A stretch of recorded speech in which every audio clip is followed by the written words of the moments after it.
तो दोस्तों आज हम फिर से आपके लिए लेकर आए हैं देश दुनिया की सभी ताजा बड़ी खबरें। फटाफट एक एक कर विस्तार से आज आपको बताएंगे, तो वीडियो को अंत तक जरूर देखें। दोस्तों वीडियो बनाने में हमें काफी मेहनत लगी है, तो वीडियो को दिल से लाइक कर दें। दोस्तों पहली खबर में आपको बता दें कि कश्मीर के मुसलमानों की मदद करने के लिए भारत के खिलाफ तुर्की ने पाकिस्तान से मिलाया हाथ, मोदी को झटका। वहीं आपको बताएंगे दोस्तों की उत्तर प्रदेश में चुनाव से पहले योगी को लगा बड़ा झटका, ममता बनर्जी ने समाजवादी पार्टी को उत्तर प्रदेश में दिया समर्थन। वहीं आपको बताएंगे दोस्तों की संसद में बोले राहुल गांधी, हमला करेगा भारत पर चीन, मोदी सरकार की वजह से चारों ओर से घिर गया है भारत। वहीं आपको बताएंगे दोस्तों कि जम्मू कश्मीर में फौजी की वर्दी पहनना प्रधानमंत्री मोदी को पड़ा भारी, इलाहाबाद हाई कोर्ट में एफआईआर मोदी के खिलाफ हुई दर्ज। वहीं आपको बताएंगे दोस्तों कि समीन वानखेड़े को लगा बड़ा झटका, एनसीबी नेता नमाम मलिक की शिकायत के बाद बार का लाइसेंस हुआ रद्द। वहीं आपको बताएंगे दोस्तों कि प्रधानमंत्री मोदी की चुनावी पोशाक पर तेलंगाना के सीएम का तंज, कहा ऊपर शेरवानी लेकिन मोदी के अंदर है बहुत परेशानी। तो दोस्तों सभी खबरों को आपको एक एक कर बताने वाले हैं। वीडियो को लाइक कर चैनल को सब्सक्राइब कर दें और हमें कमेंट करके बताएं कि आपके जिले किस राज्य से हमारी खबरों को देख रहे हैं, और हमें इंस्टाग्राम पर फॉलो करें, लिंक हमने नीचे डिस्क्रिप्शन में दे दिया है।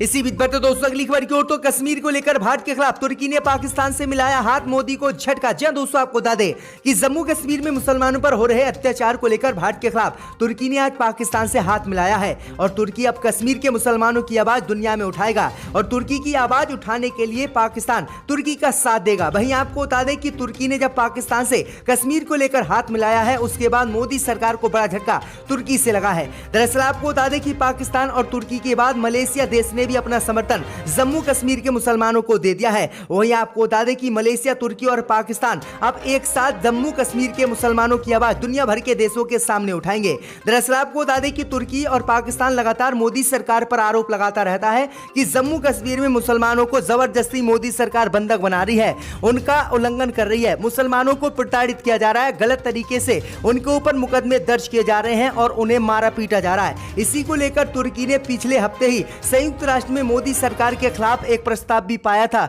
प्रस्ताव आने के बाद मोदी सरकार बुरी तरह से तुर्की पर भड़क गई थी और दोनों देशों के रिश्ते भी खराब हुए थे, लेकिन अब तुर्की इस मामले को लेकर पीछे नहीं हटा और तुर्की ने कश्मीर के मुसलमानों की आवाज उठाने के लिए पाकिस्तान से आज खुले तौर पर हाथ मिला लिया है, जिसके बाद मोदी की मुश्किलें एक बार फिर से तुर्की से बढ़ गई हैं।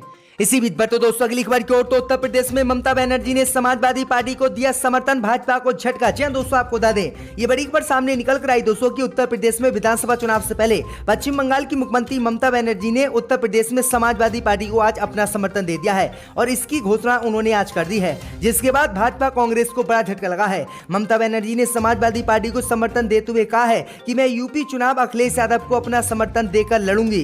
टीएमसी कांग्रेस उसी का समर्थन करेगी जो बीजेपी को उखाड़ फेंकने की क्षमता रखता है। ममता ने आगे कहा है कि वो यूपी विधानसभा चुनाव में सपा को समर्थन कर रही है, लेकिन साल 2024 में होने वाले लोकसभा चुनाव में टीएमसी यूपी में अपने प्रत्याशी उतारेगी और जमकर लोकसभा चुनाव लड़ेगी। ममता ने यह भी कहा है कि पहले टीएमसी को केवल पश्चिम बंगाल की पार्टी माना जाता था, लेकिन अब पार्टी ने अपना विस्तार किया है। टीएमसी के कार्डर ने देश के अन्य हिस्सों में भी अपनी मजबूत पहचान बना ली है। ममता बनर्जी ने कहा है कि उत्तर प्रदेश में हम भाजपा को उखाड़ फेंकना चाहते हैं और अखिलेश यादव को उत्तर प्रदेश का मुख्यमंत्री बनना देखना चाहते हैं। तो ये बड़ी अपडेट आई दोस्तों कि प्रधानमंत्री मोदी के खिलाफ 2024 से ममता बनर्जी चुनाव लड़ सकती हैं। इसी बीच बढ़ते दोस्तों अगली खबर की ओर, तो संसद में बोले राहुल गांधी, हमला करेगा चीन, मोदी सरकार की वजह से चारों ओर से घिर गया है भारत। जी दोस्तों आपको बता दें ये बड़ी खबर सामने निकल कर आई दोस्तों कि चीन पर बोलते हुए संसद में आज राहुल गांधी ने मोदी सरकार पर बड़ा हमला बोला।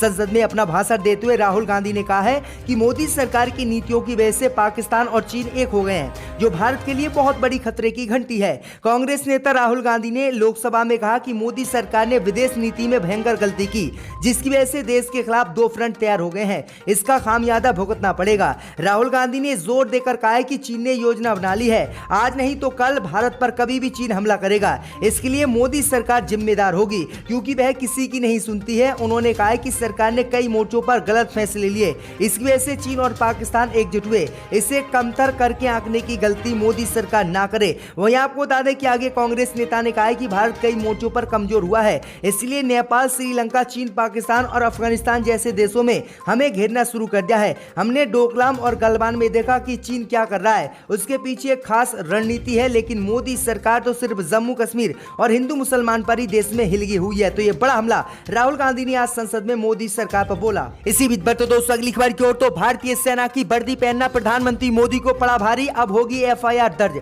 जय दोस्तों, आपको बता दें ये बड़ी खबर सामने निकल कर आई दोस्तों की प्रधानमंत्री मोदी ने जम्मू कश्मीर के नौशहरा में पहली बार फौजी की वर्दी पहनी थी और फौजी की वर्दी पहनकर प्रधानमंत्री मोदी सेना के अधिकारियों के सामने पहुंचे थे। लेकिन आपको बता दें कि सेना की वर्दी पहनकर प्रधानमंत्री मोदी बुरी तरह से फंस गए हैं।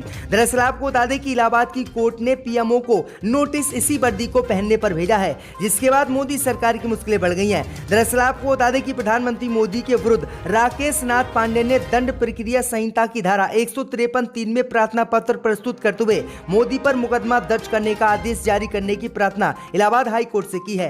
दाखिल अर्जी में आरोप लगाया गया है कि 4 नवंबर 2021 को जम्मू कश्मीर के नौशहरा में प्रधानमंत्री ने भारतीय सेना की वर्दी पहनी थी, जो धारा 140 भारतीय दंड संहिता के अंतर्गत दंडनीय अपराध है। इसलिए प्रधानमंत्री मोदी के खिलाफ केस लिखा जाना चाहिए। वहीं आपको बता दें कि कोर्ट ने इस मामले पर सुनवाई करते हुए पीएमओ को नोटिस भेज दिया है, जिसके बाद प्रधानमंत्री मोदी पर केस दर्ज हो सकता है और मोदी को फौजी की वर्दी पहनना भारी पड़ गया। इसी बीच बढ़ते दोस्तों अगली खबर की ओर, तो उत्तराखंड में कांग्रेस पार्टी ने घोषणा पत्र किया जारी। 5 लाख परिवारों को सालाना 40,000 रुपए देने का वादा, 4 लाख युवाओं को मिलेगा रोजगार। जय दोस्तों, आपको बता दें कि उत्तराखंड में आज कांग्रेस महासचिव प्रियंका गांधी ने उत्तराखंडी स्वाभिमान प्रतिज्ञा पत्र यानी उत्तराखंड के लिए कांग्रेस का घोषणा पत्र जारी कर दिया है। कांग्रेस ने घोषणा पत्र में 5 लाख परिवारों को सालाना 40,000 रुपए देने का बड़ा ऐलान किया है। साथ ही पार्टी ने 4 लाख युवाओं को रोजगार देने का भी अपने घोषणा पत्र में वादा किया है। कांग्रेस ने घोषणा पत्र में हर गांव हर द्वार स्वास्थ्य सुविधा देने का भी ऐलान किया है। कांग्रेस ने यह भी कहा है कि राज्य में गैस सिलेंडर के दाम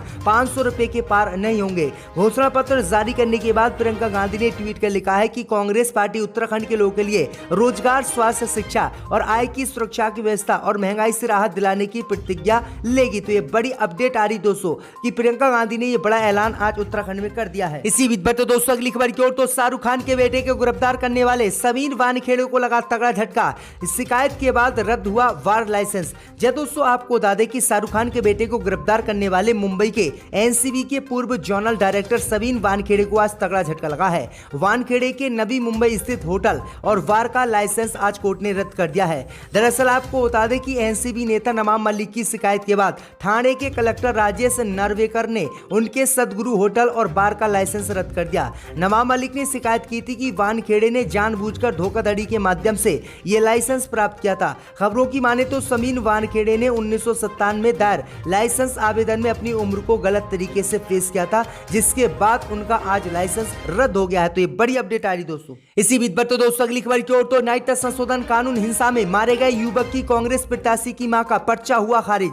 जय दोस्तों, आपको बता दें कि नागरिकता संशोधन कानून और एनआरसी को लेकर दिसंबर 2019 में हुई हिंसा में उत्तर प्रदेश के बिजनौर जिले के नहटौर कस्बे के 21 साल के युवक सुलेमान की मौत हो गई थी। वहीं सुलेमान की मां अकबरी बेगम को कांग्रेस पार्टी ने बिजनौर सदर विधानसभा सीट से अपना प्रत्याशी बनाया था, लेकिन शनिवार को उनका पर्चा निरस्त कर दिया गया है। बिजनौर कलेक्ट्रेट में 21 से 28 जनवरी तक नामांकन प्रक्रिया चली। अकबरी बेगम ने 27 जनवरी को अपना पर्चा दाखिल किया। बीते शनिवार को नामांकन पत्रों की जांच हुई, जिसके बाद अकबरी बेगम का पर्चा नष्ट कर दिया गया है। बिजनौर विधानसभा के रिटर्निंग अफसर ज्वाइंट मजिस्ट्रेट विक्रमादित्य सिंह ने मीडिया को बताया है कि कांग्रेस प्रत्याशी अकबरी बेगम के सिंबल फॉर्म बी पर पार्टी की तरफ से हस्ताक्षर नहीं थे, इसी कमी के चलते उनका पर्चा निरस्त कर दिया गया है। तो ये बड़ी अपडेट आ रही है। इसी बीच बढ़ते दोस्तों अगली खबर की ओर, तो बीजेपी नेता ने प्रधानमंत्री मोदी की भगवान से की तुलना, विपक्ष ने बोला बड़ा हमला। जी दोस्तों, आपको बता दें ये बड़ी खबर सामने निकल कर आई दोस्तों कि बीजेपी के जिला प्रभारी शैलेंद्र सिंह बिष्ट गढ़वाली का एक विवादित बयान प्रधानमंत्री मोदी को लेकर सामने आया है। बिष्ट ने बाबा केदारनाथ की तुलना प्रधानमंत्री मोदी से की है। उन्होंने पार्टी के एक कार्यक्रम में प्रधानमंत्री मोदी को साक्षात केदारनाथ भगवान बताया। बीजेपी प्रत्याशी को हिमाचल की रानी भी उन्होंने बोल दिया। उनके इस बयान पर विपक्ष ने भी निशाना साधते हुए इसे देवभूमि का अपमान वाला बताया है। बता दें कि बीजेपी की ओर से केदारनाथ विधानसभा के अगस्त मिनी कार्यक्रम में यह काम हुआ था और इसी में उन्होंने ये बड़ा बयान दिया है। इसी बीच दोस्तों अगली खबर की ओर, तो प्रधानमंत्री मोदी की चुनावी पोशाक पर तेलंगाना के सीएम का तंज, कहा ऊपर शेरवानी अंदर परेशानी। जय दोस्तों, आपको बता दें कि चुनावी मौसम आते ही प्रधानमंत्री मोदी की पोशाक भी बदल गई है। हाल ही में गणतंत्र दिवस के मौके पर प्रधानमंत्री मोदी उत्तराखंड की टोपी में दिखाई दिए थे, जिसके कुछ दिन बाद प्रधानमंत्री पंजाब की पगड़ी में नजर आए। लेकिन इसी बीच तेलंगाना के मुख्यमंत्री चंद्रशेखर राव का ये रास नहीं आया। उन्होंने इस पर तंज कसते हुए प्रधानमंत्री मोदी के चुनावी पोशाक की तीखी आलोचना की है। उन्होंने कहा है कि उनका बजट बिना किसी सार के स्टाइल का है, यानी बजट में कुछ सार तत्व नहीं है। केसीआर ने बजट को भयानक गोलमोल करार दिया और केसीआर ने कहा है कि वह व्यक्ति के तौर पर भी आलोचना साझा करने के लिए तैयार है। उन्होंने कहा है कि चुनावी पोशाक प्रधानमंत्री मोदी रोज बदलते रहते हैं, ऊपर सेनवारी है, लेकिन प्रधानमंत्री मोदी के अंदर बहुत परेशानी है। तो ये बड़ा हमला उन्होंने बोला है। अपने फाइल्स डिप्टी स्पीकर पर फेंक दिए थे, वो भी हमने देखा।